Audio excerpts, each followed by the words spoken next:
Bismillahirrahmanirrahim. Assalamualaikum warahmatullahi wabarakatuh. Apa kabarnya anak-anakku semua? Kelas 6A, 6B, 6C, dan 6D. Miss harap semua dalam keadaan sehat dan tetap semangat dalam belajar ya. Yuk, alangkah baiknya sebelum melakukan pembelajaran, kita angkat kedua tangan kita dan membaca doa sebelum belajar. Bismillahirrahmanirrahim. Rabbi zidni ilman warzuqni fahman. Amin. Nah, dengan Suri, kita akan belajar tentang selamatkan makhluk hidup dengan subtema 2, yaitu hewan sahabatku. Pembelajaran pertama, apakah kamu penyayang hewan? Lalu, apa saja manfaat yang diperoleh manusia dari hewan? Tentu banyak ya. Lalu, bagaimana cara hewan berkembang biak? Ayo kita pelajari bersama. Nah, tahukah kalian, negara-negara di Asia Tenggara memiliki banyak jenis hewan? Di materi sebelumnya, kita sudah mengenal negara-negara di Asia Tenggara atau disebut juga sebagai negara ASEAN. Ada apa saja negaranya? Nah, salah satunya adalah negara kita, yaitu Indonesia, Malaysia, Kamboja, Singapura, dan banyak lainnya. Lalu, beberapa di antaranya ada yang dijadikan sebagai makanan. Contohnya apa ya? Ada yang tahu? Nah, kalau di Indonesia contohnya itu seperti di daerah Padang. Padang itu atau daerah Sumatera itu identik dengan makanan yang namanya rendang. Betul. Dari apa rendang terbuat? Dari hewan sapi. Nah, itu merupakan hewan-hewan yang bisa dijadikan sebagai makanan. Nah, yang kedua itu ada simbol negara. Contoh negara Singapura. Kalian tahu simbol negara Singapura? Nah, di negara Singapura itu ada yang namanya lion atau singa. Itu dijadikan sebagai ikon negara di Singapura. Nah, atau dijadikan juga sebagai hewan peliharaan. Apakah di sini udah banyak yang memelihara hewan peliharaan? Ya, tentu banyak ya. Nah, lalu dari hewan-hewan tersebut, hewan itu melakukan perkembangbiakan. Apa tujuannya? Hewan berkembang biak itu untuk memperbanyak atau melestarikan keturunannya. Lalu perkembangan biakan itu terbagi dua. Yang pertama, ada perkembangbiakan secara generatif atau kawin dan perkembangbiakan secara vegetatif, tidak kawin ya. Sedangkan perkembangbiakan generatif pada hewan itu ada 3. Yang pertama, ovipar. Apa yang dimaksud dengan ovipar? Adalah hewan yang meletakkan telur di luar tubuh induk betinanya. Dengan kata lain, ovipar adalah hewan yang berkembang biak dengan cara bertelur. Contohnya seperti pada gambar ya. Ada ayam dan di sebelahnya ini ada telur. Nah, contohnya itu tidak hanya hewan ayam, yaitu ada burung, ada ikan, ada penyu, ular, katak, dan kupu-kupu. Nah, pada umumnya hewan ovipar ini mengerami telurnya sampai menetas. Nah, yang kedua itu ada hewan vivipar. Apakah yang dimaksud dengan hewan vivipar? Yaitu merupakan hewan yang melahirkan anaknya. Contoh yang seperti pada gambar ini ada hewan kucing ya. Nah, hewan kucing ini salah satu hewan yang melahirkan anaknya. Contoh lain ada kambing, gajah, singa, tikus, dan masih banyak lainnya. Nah, yang ketiga itu ada ovovivipar. Apakah yang dimaksud hewan yang berkembang biak dengan cara ovovivipar? Yaitu hewan yang berkembang biak dengan cara bertelur dan melahirkan.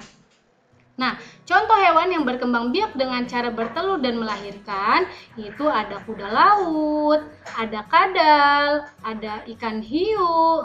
Contoh lainnya itu ada ular kadut, ular pucuk, dan platypus. Nah, dari macam-macam hewan ovipar, vivipar, dan ovovivipar itu memiliki ciri-ciri tersendiri. Nah, yang pertama itu ciri-ciri hewan ovipar. Yang pertama, janin tumbuh di luar tubuh induk betinanya. Yang kedua, janin memperoleh makanan dari cadangan makanan yang tersimpan di dalam telur. Yang ketiga, janin tumbuh relatif cepat. Yang keempat, bentuk tubuh anak umumnya sama dengan tubuh induknya. Selanjutnya, tidak memiliki daun telinga, tidak memiliki kelenjar susu, dan tidak menyusui anaknya. Lalu, ciri-ciri hewan vivipar. Yang pertama, janin tumbuh di dalam rahim induk betina atau mengalami masa kehamilan. Nah, masa kehamilan ini hanya dilalui oleh hewan yang berkembang biak dengan cara vivipar saja. Lalu selanjutnya, janin memperoleh makanan dari induknya dengan perantaraan tali pusat atau tali plasenta. Sama halnya dengan bayi manusia ya.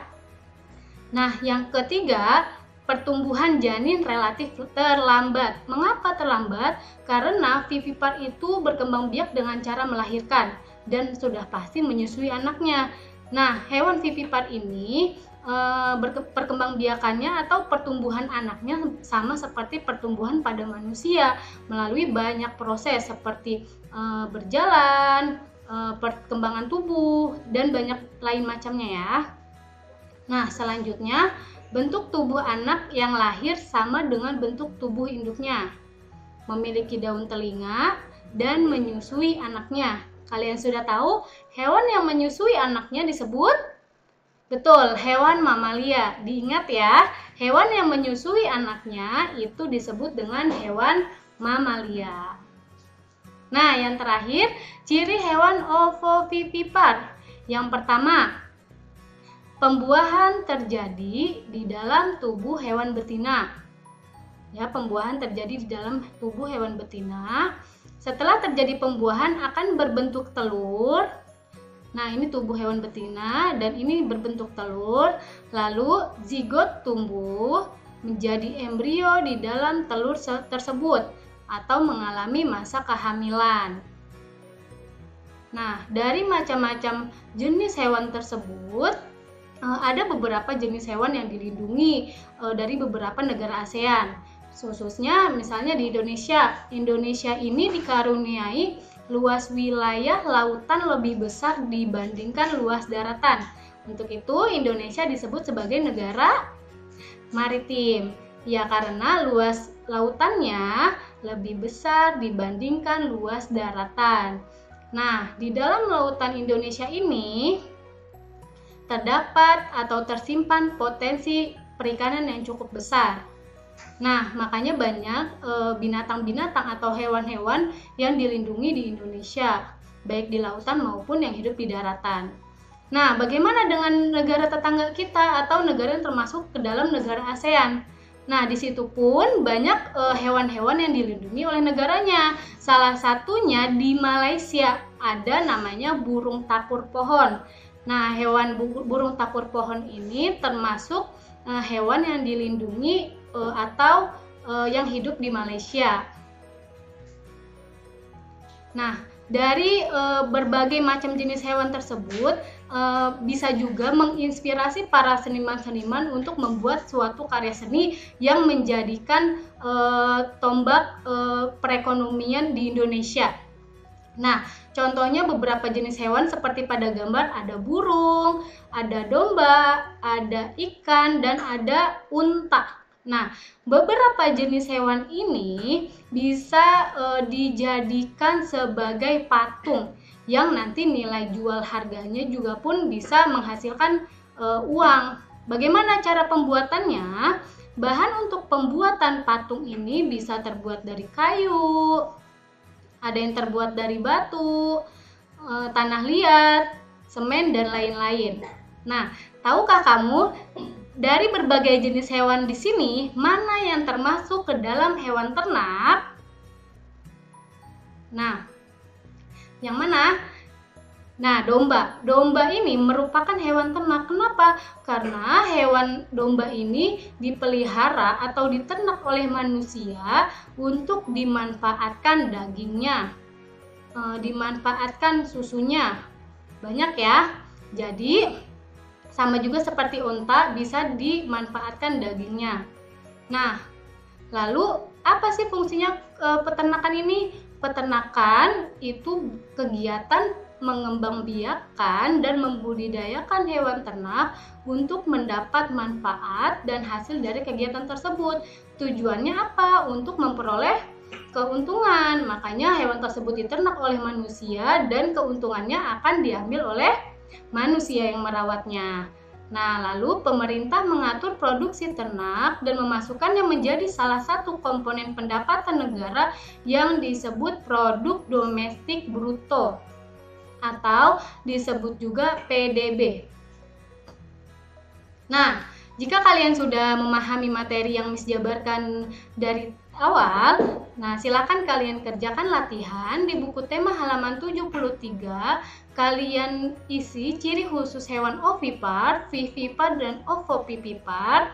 Lalu kalian kelompokkan jenis-jenis hewan yang termasuk ovipar, vivipar, dan ovovivipar.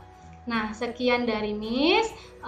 Mari kita ucapkan alhamdulillahirabbil alamin pada pembelajaran hari ini. Kurang lebihnya Miss mohon maaf. Jika ada pertanyaan atau materi yang kurang jelas, silakan kalian tanyakan kepada wali kelas masing-masing.